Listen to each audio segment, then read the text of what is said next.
नेहा की शादी विशाल के साथ 4 साल पहले हुई थी।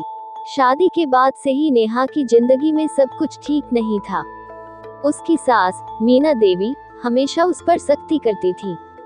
घर के कामों में कोई गलती हो जाती तो मीना देवी उसे कड़ी फटकार लगाती और हर समय उसे ताने देती। नेहा ने शादी के पहले साल में ये सोचा था कि समय के साथ उसकी सास का रवैया बदल जाएगा, लेकिन ऐसा नहीं हुआ। विशाल अपने काम में व्यस्त रहता था और अपनी मां के प्रति बहुत सम्मानजनक था।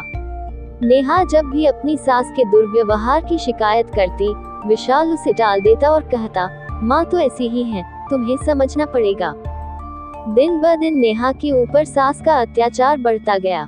मीना देवी को छोटी छोटी बातों में बहू को नीचा दिखाने में आनंद आता था। नेहा के साथ घर में दुर्व्यवहार आम बात हो गई थी। धीरे धीरे नेहा के भीतर एक आक्रोश पैदा होने लगा, जो वह किसी से व्यक्त नहीं कर पाती थी। उसने कई बार अपनी तकलीफ अपने पति से शेयर करने की कोशिश की, लेकिन विशाल ने उसकी बातों को गंभीरता से नहीं लिया। इसी बीच नेहा की मानसिक स्थिति और खराब होती गई। उसकी सहन शक्ति कमजोर पड़ रही थी और सास का कड़वा व्यवहार उसके मन को चोट पहुंचा रहा था। एक दिन मीना देवी ने नेहा को किसी छोटी बात पर इतना अपमानित किया कि नेहा अपने गुस्से पर काबू नहीं रख पाई। मीना देवी ने न केवल उसे गलत ठहराया, बल्कि उसके परिवार को भी अपमानित किया। ये सुनकर नेहा ने अपना संयम खो दिया। उसने गुस्से में पास पड़ी एक लकड़ी का डंडा उठाया और अपनी सास पर वार कर दिया। मीना देवी इस हमले से पूरी तरह चौंक गई और दर्द में चिल्लाने लगी। घर में मौजूद अन्य सदस्यों ने बीच बचाव करने की कोशिश की, लेकिन नेहा का गुस्सा थमने का नाम नहीं ले रहा था। उसे उस समय ये भी एहसास नहीं था कि वह क्या कर रही है। इस घटना के बाद विशाल को जब पता चला तो वह तुरंत घर आया। उसने अपनी मां को बुरी हालत में देखा और यह सब देखकर वह हैरान रह गया। नेहा से उसने कड़े शब्दों में पूछा, तुमने ये क्या किया? ये हिंसा क्यों? नेहा, जो गुस्से से कांप रही थी, अब टूटकर रोने लगी। उसने विशाल से कहा, मैं और सहन नहीं कर सकती थी।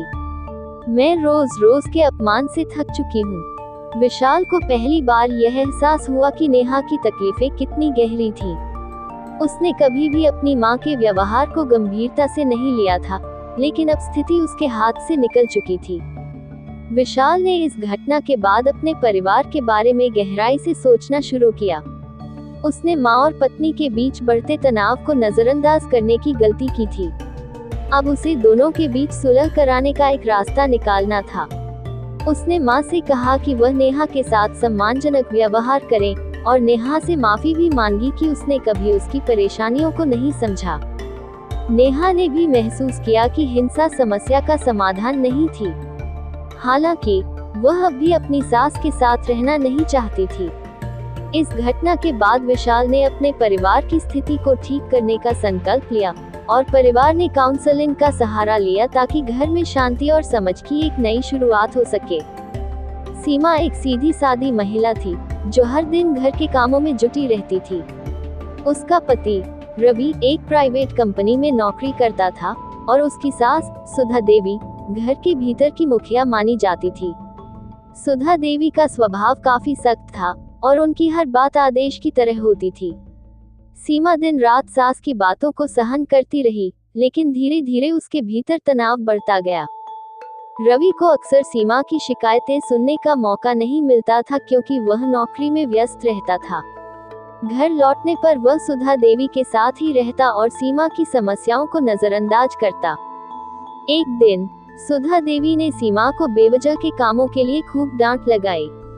सीमा पहले तो शांत रही, लेकिन इस बार सुधा देवी ने उसकी माँ बाप को भी बुरा भला कहना शुरू कर दिया। ये सुनकर सीमा का धैर्य जवाब दे गया।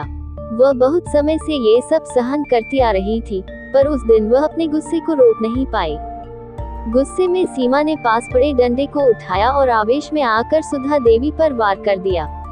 सुधा देवी इस हमले से हक्की बक्की रह गई, क्योंकि उन्होंने कभी सोचा भी नहीं था कि सीमा इस तरह से प्रतिक्रिया करेगी। रवि उस समय काम पर था, लेकिन अचानक उसे किसी ने फोन पर बताया कि उसके घर में कुछ अनहोनी हो गई है। वह तेजी से घर की ओर भागा। जब वह घर पहुंचा, तो उसने देखा कि उसकी माँ जमीन पर बैठी रो रही थी और सीमा गुस्से से भरी हुई थी। रवि के लिए ये दृश्य अविश्वसनीय था। उसने तुरंत सीमा से पूछा, ये क्या कर रही हो? क्या हो गया तुम्हें? सीमा ने आंसुओं में डूबी आंखों से रवि की ओर देखा और कहा, तुम्हें कभी समझ नहीं आया, पर मैं अब और बर्दाश्त नहीं कर सकती थी। रवि को स्थिति का अंदाजा लगते ही एहसास हुआ कि घर में वर्षों से दबी हुई समस्याएं बाहर आ रही हैं। सुधा देवी हमेशा से कठोर रही थी और सीमा ने हमेशा चुपचाप सहन किया था। लेकिन आज सीमा के भीतर का सारा दुख और गुस्सा एक साथ बाहर निकल आया। रवि ने सोचा कि वह कभी सीमा की परेशानियों को समझने की कोशिश नहीं कर पाया। वह खुद भी पश्चाताप से घिर गया। अब सवाल था कि वह इस स्थिति से कैसे निपटेगा। एक ओर उसकी माँ थी और दूसरी ओर उसकी पत्नी।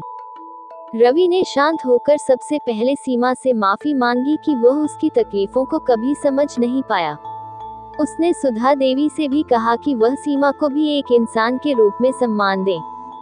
सीमा को भी अपने इस गुस्से के लिए अफसोस था, लेकिन उसने साफ किया कि वह भी इज्जत और सम्मान की हकदार है। धीरे धीरे रवि ने परिवार के बीच संवाद बढ़ाने का प्रयास किया। सास और बहू के बीच का रिश्ता पूरी तरह सुधर नहीं पाया, लेकिन एक नई समझ और सहानुभूति की शुरुआत जरूर हो गई।